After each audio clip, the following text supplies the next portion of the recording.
And first, I'm going to hand it over to Sharing, who will tell you a little bit about the Royal Academy. Then we will talk to Lasse Leppäniemi, the Executive Director, and then we'll open it up to get to see more and learn more about the Royal Academy in Bhutan. So with that, I will pass it over to you, Sharing. Thank you, Maria. Good evening and good morning or good afternoon, like I said, depending on which part of the world you are from. Thank you for joining us, and it's really exciting. My name is Sring and I work as the cerebral coordinator at the Royal Academy in Bhutan, which I'll just talk to you about very briefly, and then later on I'll invite my team here to also share about the Royal Academy. So the Royal Academy is an initiative of His Majesty the King of Bhutan, Jimeke Sonam Palden, and at the Royal Academy, we have a residential school, grade 7 to 12, co-educational, and also an education research center and a teacher development center. And through these three centers, what we do is we worked on a learning process in the 5 areas of development, and that's how our engagement and our work with HundrED started in 2017, because we've been in the HundrED's global collection for the last 5 years, the learning process in the 5 areas of development, and now we are really excited to be able to partner with HundrED on this spotlight on holistic education, looking at helping every individual actualize their potential to become constructive contributory citizens of a just and a harmonious society, which His Majesty the King of Bhutan emphasizes a lot on. So we are very excited to be able to look at and identify innovations from within Bhutan, South and Southeast Asia, who also does similar work in terms of holistic education, to be able to learn from each other, because I think education is a big learning journey where we are constantly learning from each other, and we hope to be able to learn from each other. And Lasse is going to be talking a lot about what innovation is and the work that HundrED has been doing. So I'm really excited, and coming back in a bit with my team to talk about the Royal Academy and holistic education. Thank you so much. Thank you so much, Sharing. And thank you for telling us a little bit about the Academy and what you do there. And now we're going to be joined by the Executive Director of HundrED, Lasse Leppäniemi, who's going to tell us a little bit more about what HundrED is and what we do, and what is exactly a Spotlight project, and what are innovations. So over to you, Lasse. Thank you, Mariah. Thank you, Sharing, for the kind words in the beginning of this session. I'm thrilled to see that we have tens and tens of excited educators, teachers, and education innovators joining us to this call today. So my name is Lasse Leppäniemi. I'm the Executive Director at HundrED. HundrED is a Finnish not-for-profit organization, and since 2015 we have been identifying impactful and scalable education innovations around the world. And what do we mean with the innovation? For us, the innovation in education can be defined as a meaningful improvement considered within the place of implementation. We really wanting to know like how education can be improved within the context where it's being delivered. So therefore we have been looking for these solutions and practices in from different countries and from different places, so that we would be able to identify solutions that are scalable and impactful at the same time during the last 6 years. And we all know that when we work within the field of education, that the education is very context driven, and it's also always formed through the curriculums and the different kind of like documents and different kind of policy decisions we are doing within our systems. And then at the same time, we are seeing that the world is rapidly changing around us. And holistic education is something that is very dear for us at HundrED. We are believing that so that the young people, our students, can be flourishing in their life no matter what happens. We should be looking at the holistic education. We should be looking at the skills holistic education can provide to them, and we should be kind of like letting them to get the competencies that will help them to meet the challenges of the future.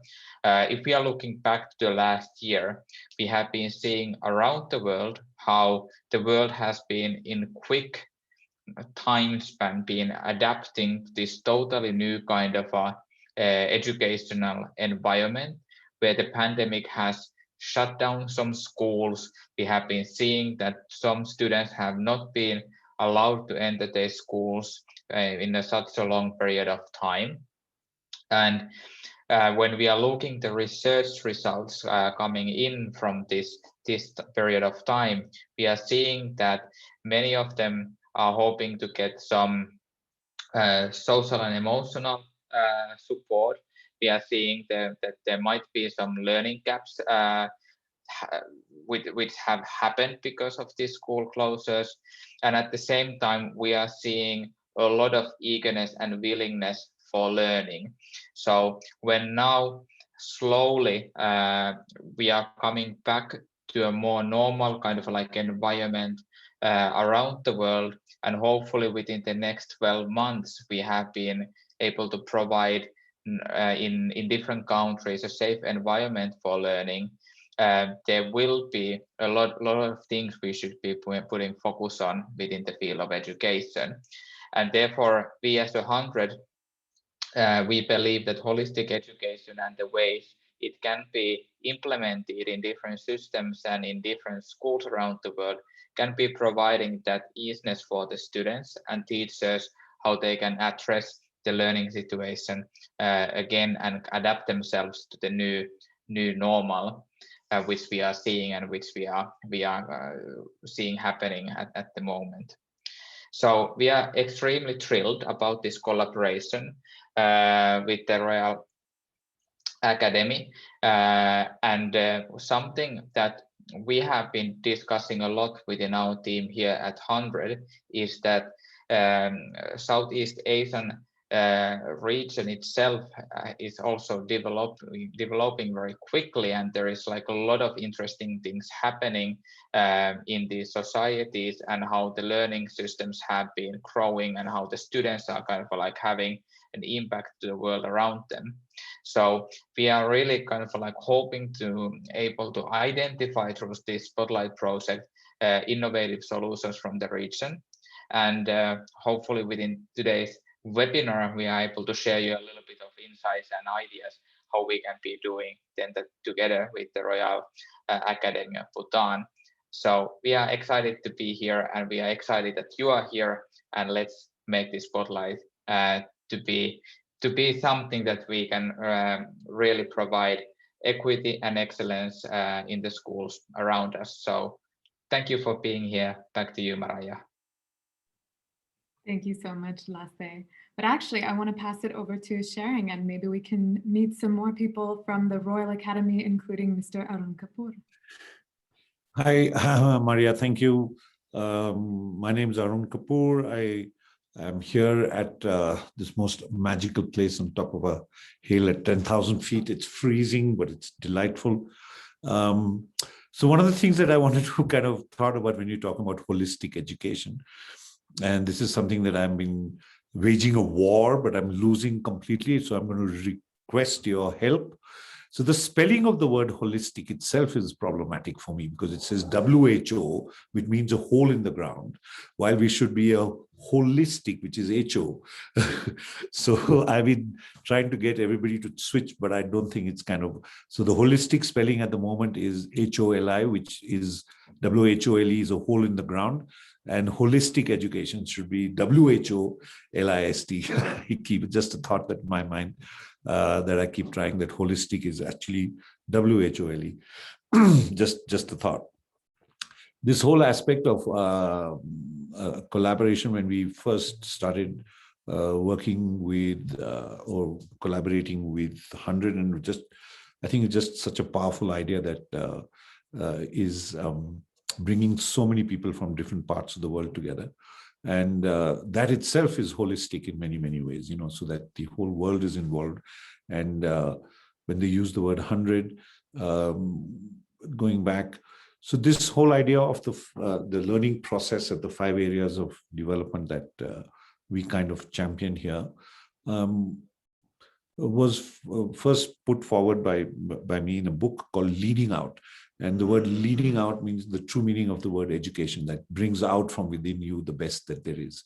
To lead out, educate. So, and then from the book, it actually translated into action, and we have a school here, there's a school in Delhi, there's a school in Jhalawar, there's a school in Oman. They're actually practicing these concepts, and we work together. And as I said earlier to Maria and her team, that it's not static. I mean, this whole idea is dynamic and it keeps moving forward. And I hope by the partnership from various people from across, not maybe just from the region, we would learn more and how to take this whole aspect forward. So the 5 areas of development is, the cerebral, which is, the school here is run by 5 coordinators who look at the 5 areas of development. Sonam Palden is also on the screen. She's the emotional coordinator. Siring is the cerebral coordinator. We have the physical coordinator also with us here on today, but the spiritual and there she is, the physical coordinator peeping in next to Siring. There she is. And she's also been to Helsinki, and Sonam Palden has been to Helsinki. So all of us have learned a lot from working with the team and meeting so many wonderful people at Helsinki. So I'm now going to hand over to Sonam and then Deki, so they can talk a little bit more about the 5 areas and the Royal Academy and what actually happens here. And as Siring, just want to repeat that the Royal Academy is not just a school. There's a fairly serious research center looking into how to take the learning process forward. Then there's a teacher development center. And between the two, there is a co-educational residential schools for grades 7 to, and now we've been on the campus as the only school in Bhutan at the moment, but we are in the process of taking the learning process of the 5 areas of development across many other schools in Bhutan, and that's really exciting for us. And therefore, this spotlight will be able to bring many innovations from Bhutan itself and from the region. So I've been really happy to be on this. Sonam, over to you. Hello, everyone. My name is Sonam Palden, and at the Royal Academy, I'm the Emotional Development Coordinator. But for tonight, I think I'll just give you a brief look at what and how we look at the 5 areas of development and how these 5 areas of development come into the lives of the children through the learning experiences in our classes. So from the 5 areas of development, we have the cerebral. And when we look at the cerebral, we're not just looking at the learning of the content in isolation. The most important skill and the process that we focus here at the Academy is looking at how is it that we learn. So learning how to learn is a very important thing that we look at under the cerebral. And when we look at the learning process, we use the contents to gain skills, discover processes, and in doing that, we also cultivate or develop or nurture what we call the watermarks, which is very similar to the values. And that we have the physical development. And physical development is not just looking at the physical body or the health in isolation, but we also look at how our own health correlate with the health of the natural environment. So being a part of the natural environment and how do we live in coherence is a big part of physical development. And then we move on to looking at emotional development. And emotional development and social development go pretty much hand in hand, because emotional development, we look at the internal world. We look at how our emotions, the energy that we derive from those various emotions come into play outside and interact with the people as well as the environment. And then we have the spiritual development, where we look at values and principles that make up a good human being. So those are the 5 areas of development, and all these 5 areas of development are brought together by a concept that we look at through the skills, the processes, and the watermarks. And these skills, processes, and watermarks uses the various domains, the subjects, and we bring in the contents from various domains and we use it together, not looking at these different areas also, as well as the subject domains. We don't look at it in isolation. We look at the interconnectedness through the lens of what we call the cross-pollination. So we try and find the connection between life itself and how it interacts with everything that surrounds us, and especially how it interacts with what is coming from inside also.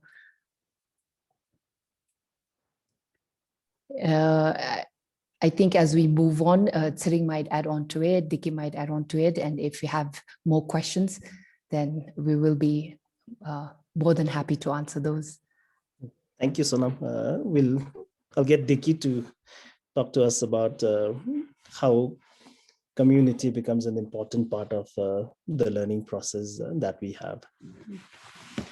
Hello, everyone. I'm Diki, and I'm the physical coordinator at the Royal Academy. So, well, before I talk about the community, I would like to let everybody know the philosophy of the Royal Academy. That is, we believe all the learners who comes to us, they have got different potentials. You know, they are coming from the different diverse background. So that's the strength we bring in by every individual learners. So when we talk about learners, it's not only the students, all the teachers, people working in the school, everybody actually creates a community within the school. So this is how we try to contribute to 5 areas of development to provide the holistic kind of education. Now, when we talk about the community, we have different kinds of community. We start from the school, then it goes to the community nearby, and then it goes to nation, and then it goes to countries, right? So now, when we talk about the communities, you know, we have to understand all the learners who are in the school are going to get back to their communities. So the learning at Academy actually starts from the community, understanding the community, staying connected to their roots, and then knowing where they're coming from, and then trying to get back with a lot of things that they learn from the school, exchange the ideas, and try to enrich the community that they live in. So here at Academy, like, we really closely work with the community in and around our campus. Just to cite few examples, we take our students into engagement with a lot of the community engagement programs that goes around. For example, right now, what is happening is like the potato cultivation is happening, and our students are going to take part in that. So the process that children goes through teaches them a lot. You know, community is a source of learning. There are a lot of potentials and resources in their capacity where we learn from them. So education is not about like just what's happening within the classroom. It's also about what's happening in the community and trying to bring back and learn from them, and also try to share our ideas with them. So that's what this is one kind of approaches that we take in community, and there are many others that we do in the community programs. Thank you.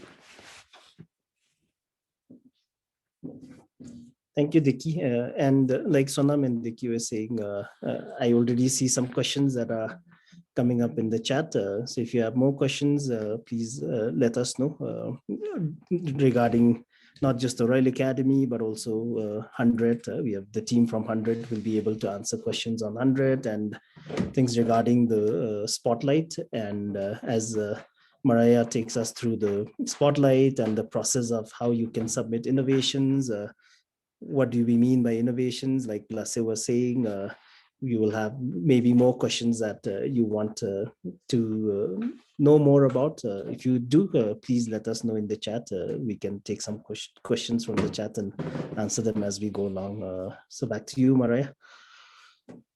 Yeah, so please keep asking your questions in the chat. And we have a clarification of the holistic approach, different from the holistic approach, which came at the beginning when Mr. Kapoor was saying that when we talk about the English language even, how do we say holistic with an H when you think of a hole in the ground, as opposed to whole with a W when you think of the whole person. So just a quick answer to that question, but I hope that maybe Mr. Kapoor can expand a little bit more on his thinking a little bit later, but that was one of my favorite parts so far.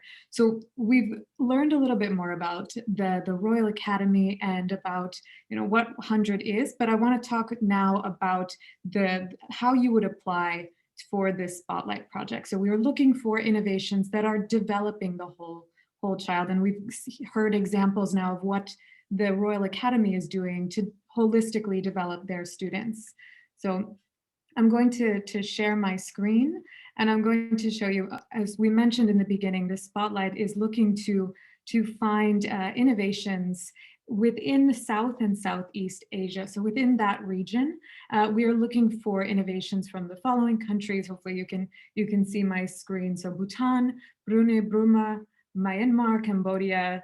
So you can see the list here, and we will share these slides. So if you know anybody who's working on an innovation, and that's any practice or solution that is addressing this holistic education in the region, we would love to hear about it.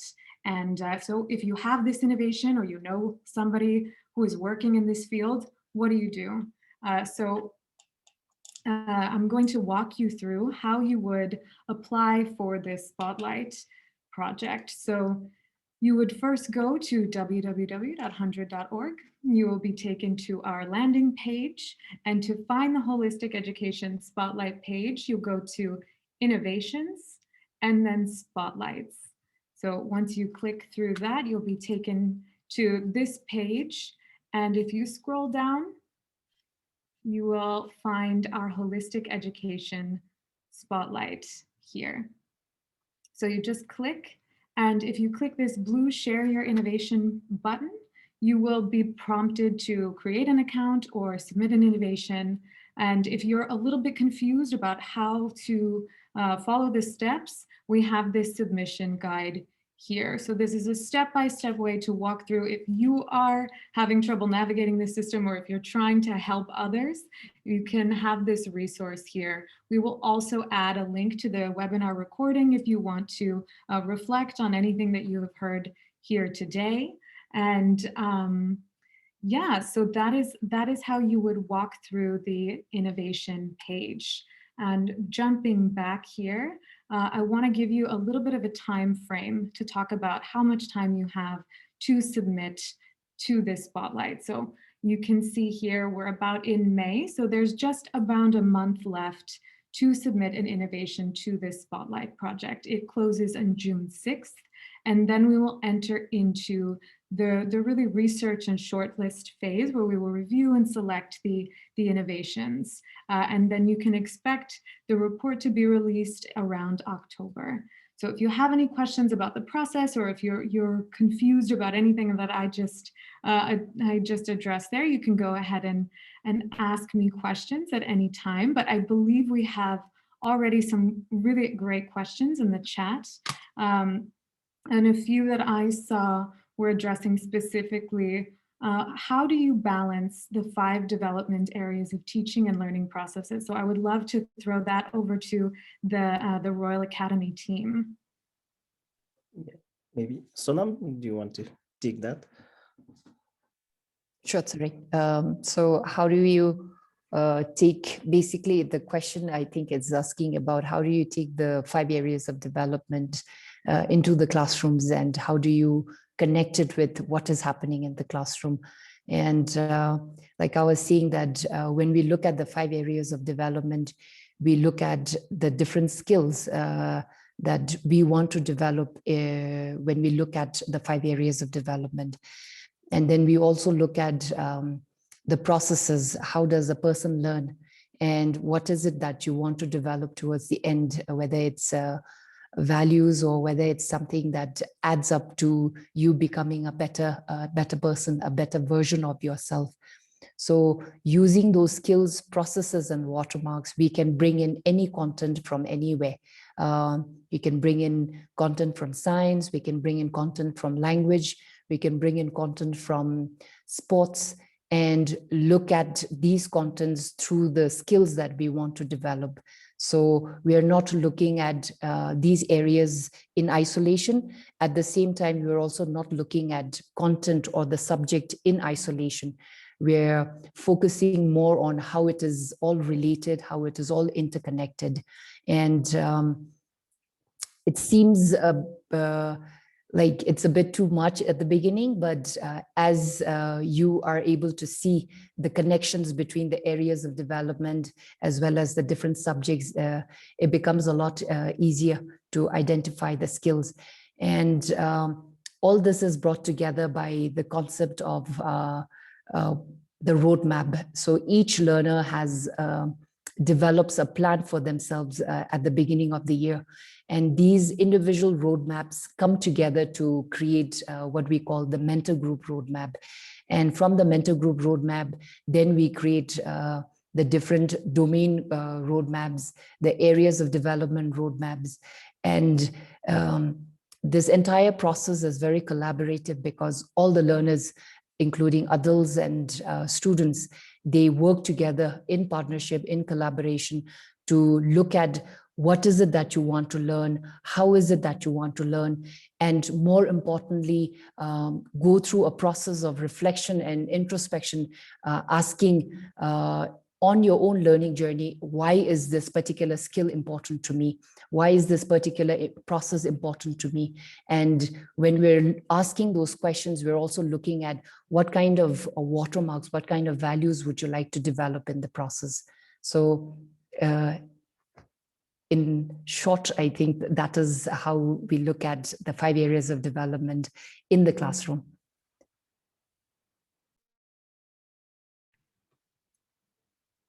Thank you so much, Sonam, for that very complete answer. And I think one more question that came up in the chat is, what role does school management play in order to promote the 5 areas of development? So that's another great question about the practicalities of this school. So would somebody sharing maybe want to take that question?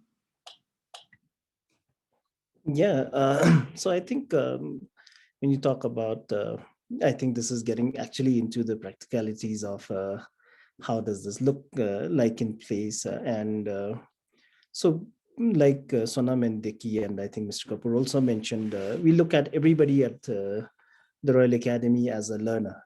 And one of the things we look at is if we want children to be in the learning mode, the adults on campus has to be in a learning mode constantly, because a lot of the things, you can say a lot of things to children, but it all comes down to, are you also in a learning mode? So that's a question we have to get everyone to ask. And like Sonam was saying about everybody creates a roadmap. So even adults on campus creates a roadmap to help themselves grow. And so that's one way of looking at the practicalities of how this looks in place. And everything, the school's vision of where the school wants to go every year comes from what we call a learning framework that we create, which comes from the individual roadmaps, which comes to become a bigger group roadmap, and then a area of development roadmaps, which then combine to give the school a sense of where the school is heading towards in that particular year. So that learning framework guides us in terms of where we want to go and what are the kind of things that we would really want to do. And like Diki was emphasizing, community becomes a very important part of everything that we do.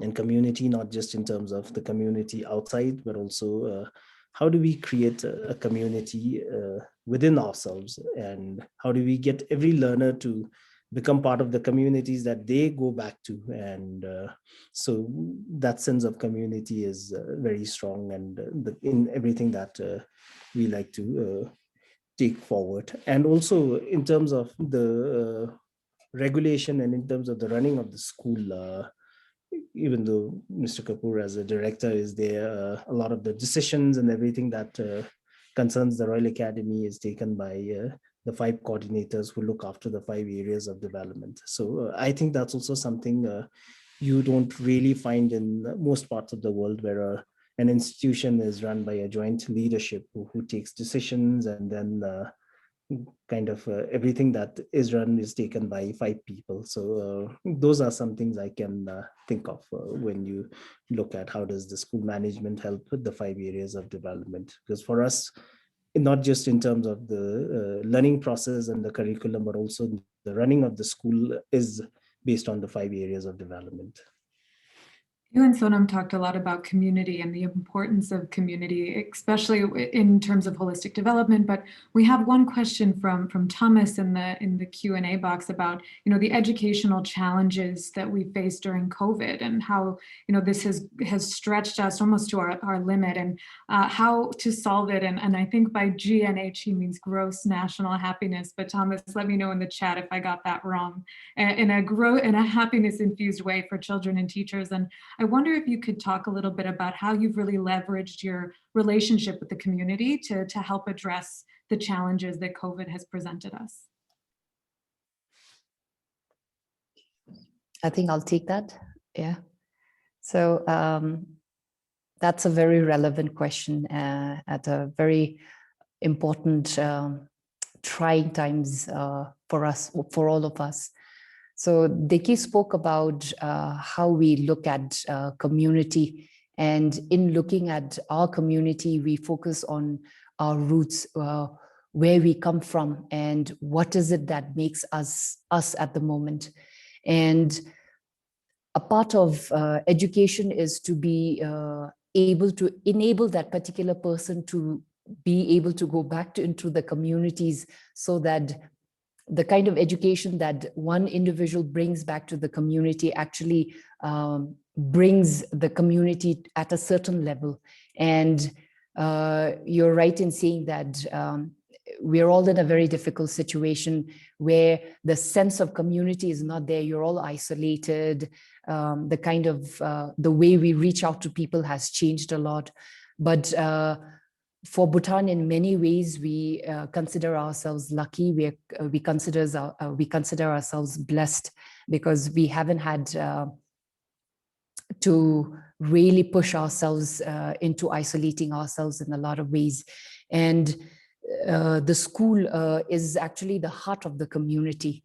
And during the time of COVID, the schools were actually where the young children came together, the young learners came together to think about how is it that they can go back into their communities and help and support everyone in their community through the difficult times.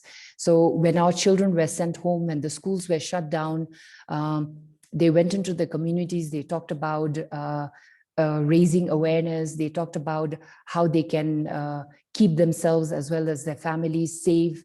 And even the teachers, we are part of an organization where we do a lot of voluntary social work, and it's called Desum, one of the projects of His Majesty the King of Bhutan. And what we do is we go into the community as frontline workers. So there is this direct connection between what happens in the school, what you learn about, whether it's compassion, whether it's empathy, and you also have this opportunity to put that into practical use when you go back into your communities and support your community members. Thank you so much for that, Sonam. And I want to take it back a little bit. We had a few practical questions about the spotlight before I pass it back to the Royal Academy. And we had one question asking if you could submit an innovation to multiple spotlights, and I want to give that a resounding yes. We currently have another spotlight that is on social and emotional learning, and that spotlight is global. So if you're not located in the region, you can apply for that that spotlight as well. And I think that leads into a question that Jeff posted in the chat about, he says that in the US, SEL is becoming very popular. Is it a part of a larger vision of holistic education, holistic with a W? I hope you appreciate, Mr. Kapoor. And does it differ from character? So, and does character development differ from SEL? So I wonder if anyone would like to take that question. I know, Mr. Kapoor, I think you were going to say something else. So if you have any comments and could give an answer to the question as well, we'd love to hear more.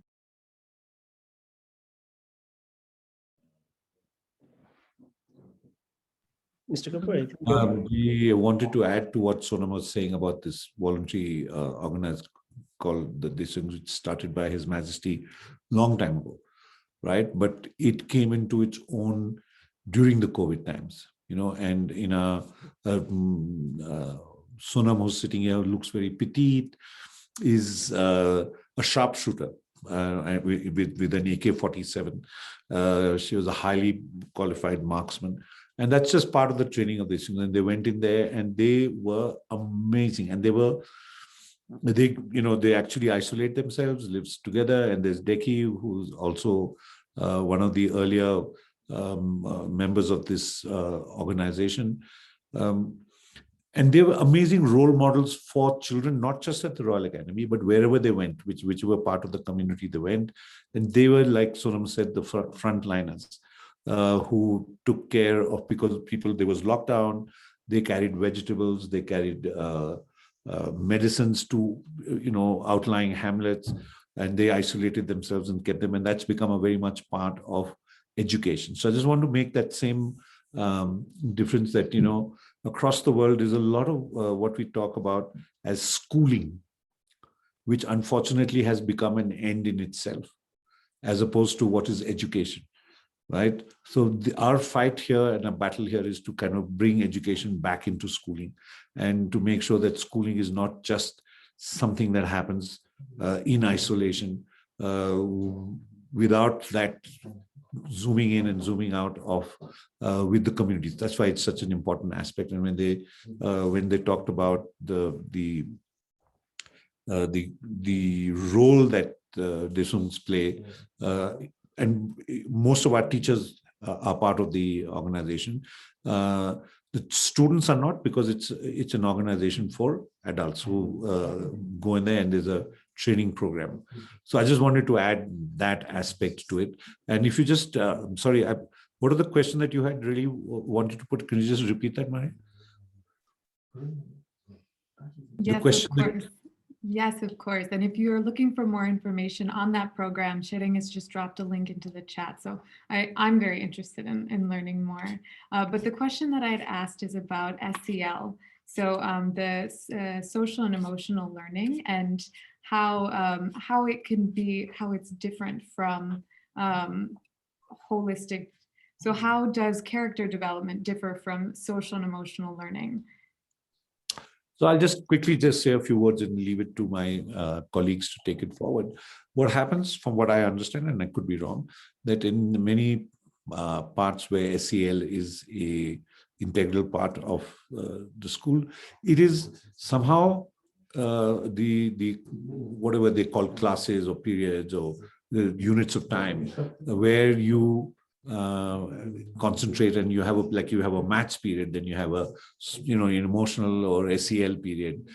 Here the difference is that in the maths period is your social and emotional and spiritual development happening.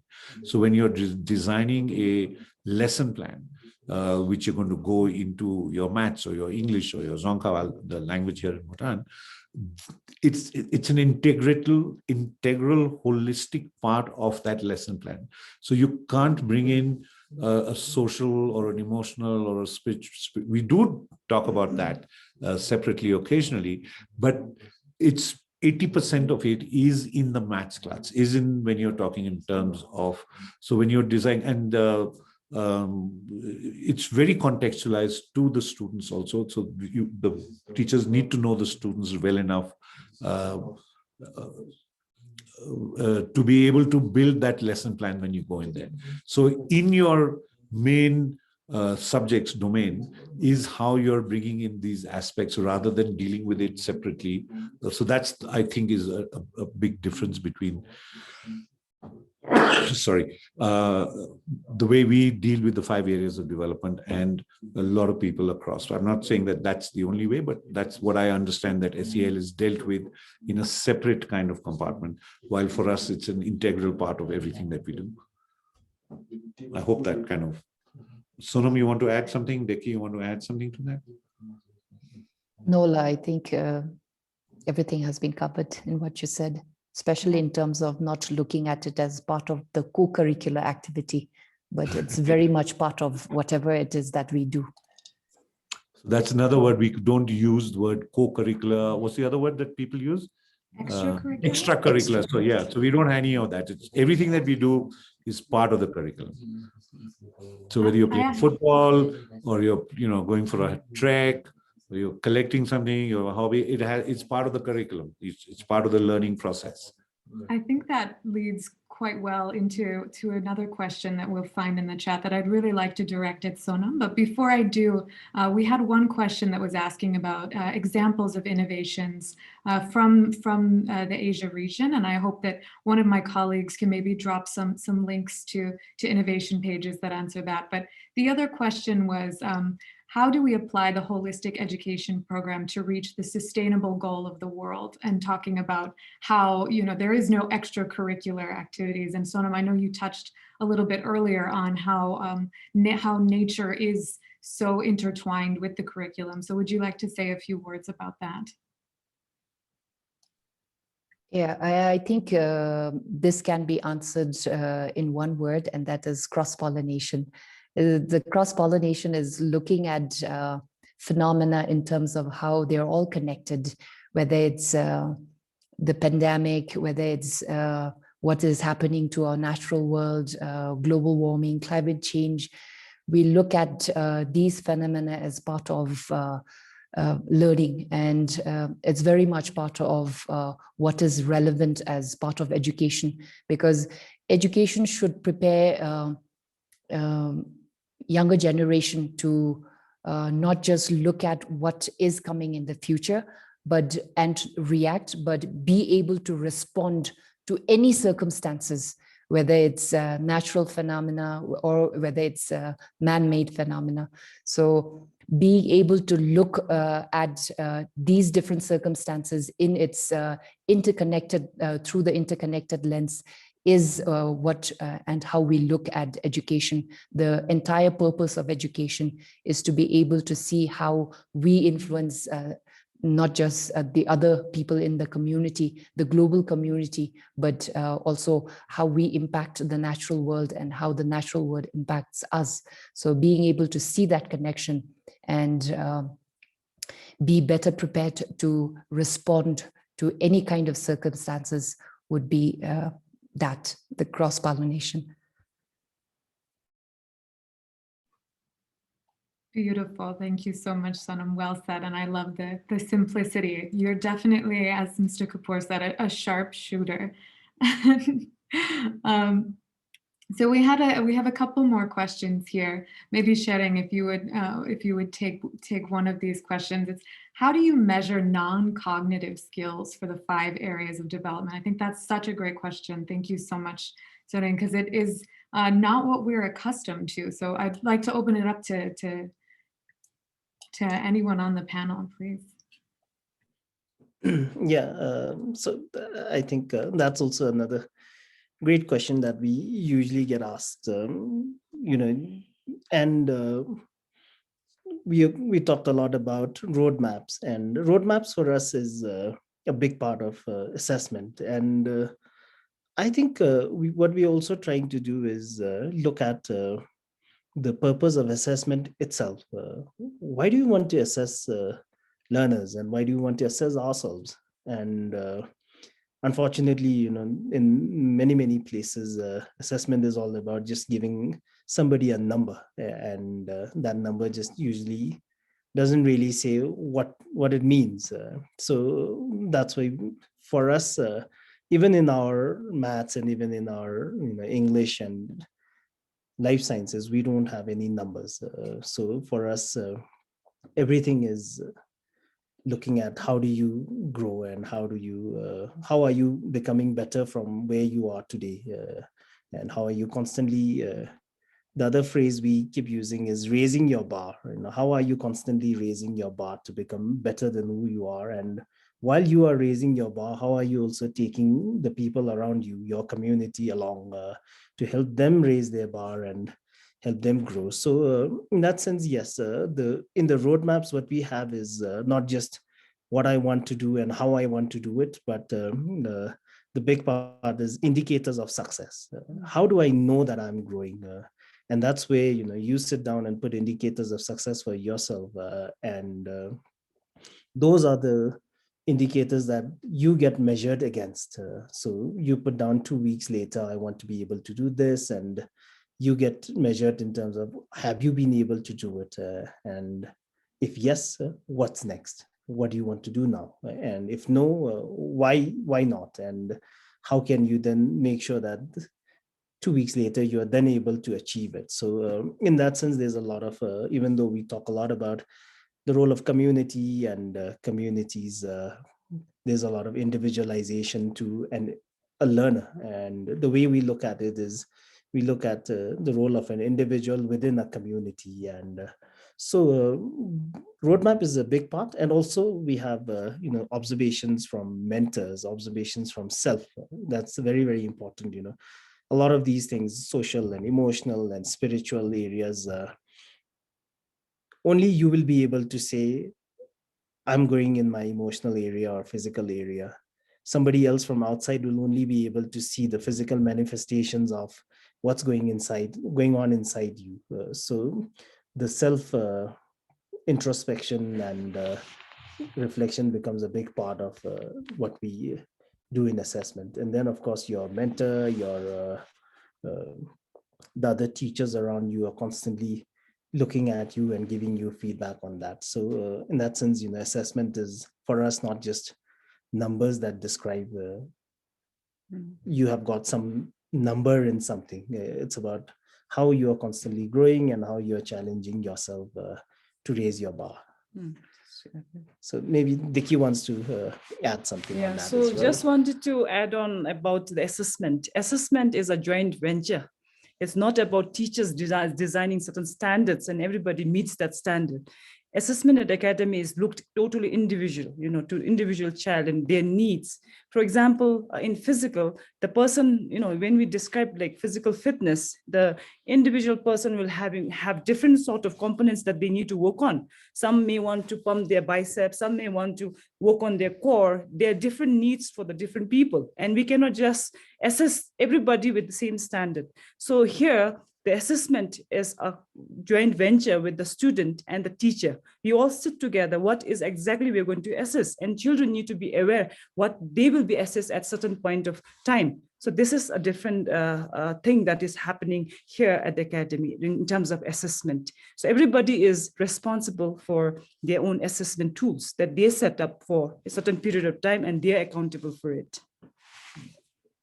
And I think, what Peter has just typed in the chat is exactly what it is all about. We have a leadership who's endorsed the holistic education, and it's also very difficult for an educational system to function without the buy-in from the leadership. And like Sonam and Mr. Kapoor were saying, for us, we have His Majesty the King as a person who you can look up to. And once you have somebody like that who you can constantly look up to, then a whole bunch of what we talk about in terms of social and emotional and physical and spiritual and cerebral areas, we see someone who's embodying it and who's manifesting it on a daily basis in His Majesty the King. So I think it's easier for us, because whenever we find issues with explaining the 5 areas, we say, look at His Majesty,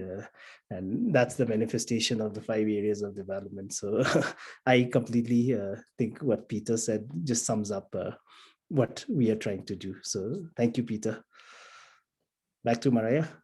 Yeah, I'd like to second sharing there and thank Peter for his very poignant statement. And you know, I think in Bhutan is a special situation, but in other parts of the region, they might not have that buy-in from the leader, and there might be more of a focus on the more on assessment and these hard academic skills. And I think that's what we're looking, that's why we've created the Spotlight and why we're looking for other programs that can measure not just these hard skills, but the softer skills as well. And I also want to take this opportunity to invite everyone here. Next week, we are having more of a discussion workshop that's going to be hosted by our country leads in the region. So if you're from an area that maybe does not have such an accepting environment for the education system and you want to talk about it, we'd love to hear from you. So I know my colleague is going to drop a link if you want to register for that. It is an exclusive webinar, but we welcome anyone who's here and who wants to talk more about this and about the topic. We're winding down on the minutes here, but we do have maybe time for one or two more questions before we wrap it up. So we have a question here about using the positive education model to monitor well-being, the well-being of learners. So I'm not so familiar with that model. Is anybody on the panel more familiar and can give an answer to this question?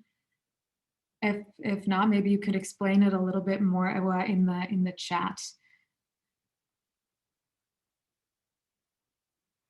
Otherwise, we discussed a lot about the holistic education as an integrated curriculum. I know that somebody in the chat has asked for some concrete examples of your curriculum, but I think for me, I would love to hear more about just what an average day is like for students at the Academy. So if one of you could maybe walk us through your day or the day of one of your students, I'd be really interested to hearing more about that.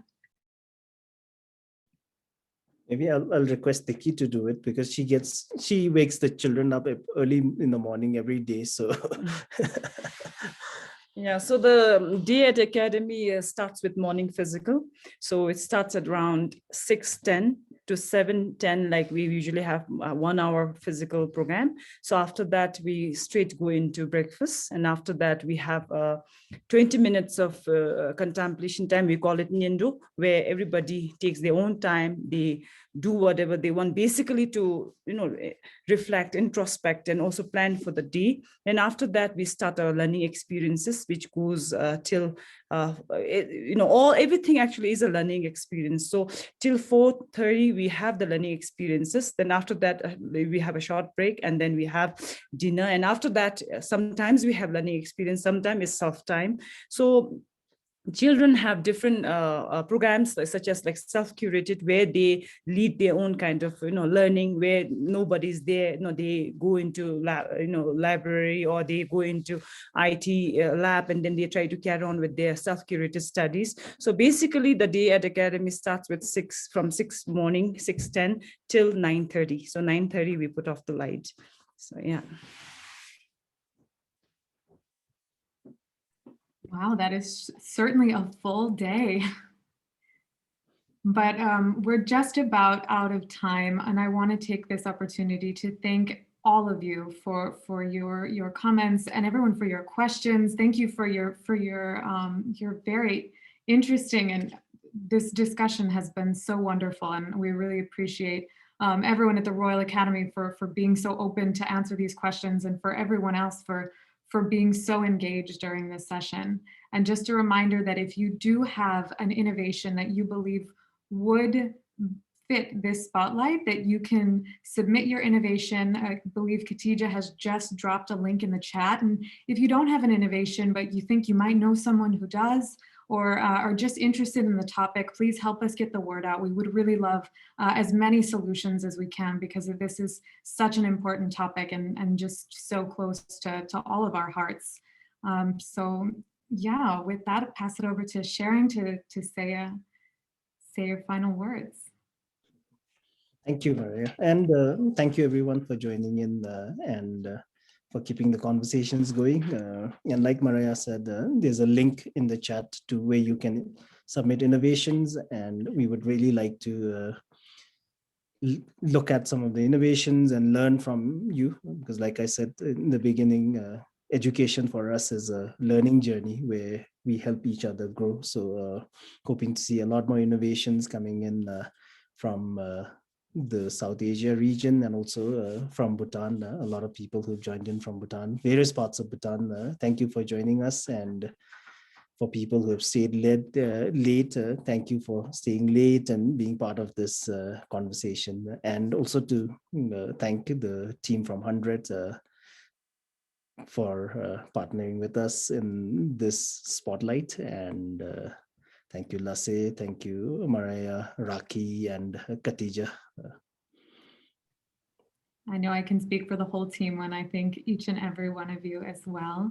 And with that, we're going to close out the session. Just remember, we will share this with you after the webinar has closed. Thank you again so much, and stay well and stay healthy, everyone. Thank you. Good night, everyone.